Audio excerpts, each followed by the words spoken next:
Magandang araw mga kapolitika at welcome back dito sa ating YouTube channel.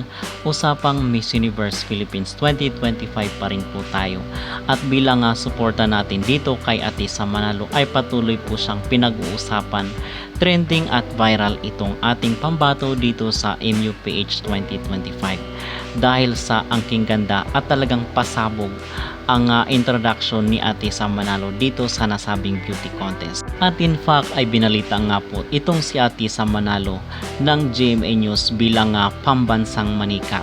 So marami po ang humanga dito sa angking ganda ni Atisa Manalo ngayon na nagsisimula na ang kick-off ng Miss Universe Philippines 2025. Talagang grabe po ang maging bardagulan ng mga kandidata. Kung si Eliana Marie ay merong nakakasilaw na ganda, ito namang si Atisa Manalo ay merong malaanghel at malamanika na beauty.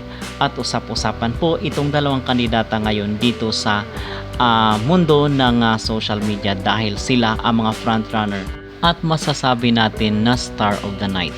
So ano ang inyong maging reaksyon dito sa pasabog na introduction ni Atisa Manalo sa harap ng mga kamera?